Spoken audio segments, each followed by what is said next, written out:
சிந்து பைரவி சீரியல்ல இன்னிய எபிசோட்ல என்ன நடக்குது அப்படின்னு பாத்தீங்கன்னா, இப்ப சிந்து சிவாவ ஆஸ்பத்திரியிலேயே வந்து பார்த்துக்கிட்டு சிவா கூடயே இருக்கணும் அப்படிங்கிறதுக்காக ஒரு கெழுவி மாதிரி வேஷத்த போட்டுக்கிட்டு இப்ப அட்மிட் ஆயிடுச்சு இல்லையா? எனக்கு சிவா தான் தைலம் தேய்ச்சு விடணும், சிவா தான் கால அமுக்கி விடணும் அப்படின்னு சிவாவ வர வச்சு எல்லா பணிவிடைகளையும் செய்ய வைக்குது. ஏன் இந்த கிழவி நம்மளையே எல்லாம் பண்ண வைக்குது அப்படின்னு கூட சிவாவுக்கு தெரியலையாம். வந்திருக்கிறது சிந்துன்னு கூட சிவாவுக்கு தெரியலையாம். நம்மளே பார்த்தா சிந்துன்னு நல்லாவே தெரியுது. ஆனா சிவாவுக்கு தெரியல அப்படிங்கிற மாதிரி காமிக்கிறாங்க. சிவா இந்தாண்ட போனதுக்கப்புறம் டிவியில பாட்ட போட்டு டான்ஸ் ஆட ஆரம்பிக்குது. நம்ம சிவா இத பாத்தர்றாப்ல. அதுக்கப்புறம் என்ன, "நீ எதுக்காக இப்படி வந்திருக்க?" அப்படின்னு கேட்க, "இல்ல அந்த சிந்து உனக்கு நைட்டு பகல்னு டியூட்டி வச்சுக்கிட்டே உன்னைய சின்னப்படுத்திக்கிட்டே இருக்கு.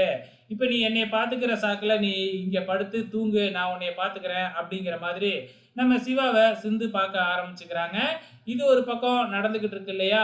இந்த பக்கம் வந்து பார்த்தீங்கன்னா, நம்ம காயத்ரிய அழைச்சுக்கிட்டு கோயிலுக்கு வராங்க. இசக்கி, மகா, அன்னபூர்ணி 4 பேருமே அங்க வராங்க.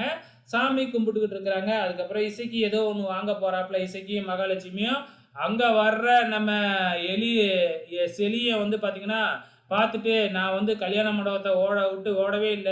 வேணும்னே பிளான் பண்ணி என்னைய கடத்தி யாரோ பிரிச்சுட்டாங்க. நம்ம 2 பேத்தையும் சேர விடாம பிரிச்சுட்டாங்க. நீங்க தான் ஆன்ட்டி எங்கள சேர்த்து வைக்கணும் அப்படின்னு சொல்லி அன்னபூர்ணி கால்ல விழுந்து செலியன் கெஞ்ச ஆரம்பிச்சிடுறாப்ல.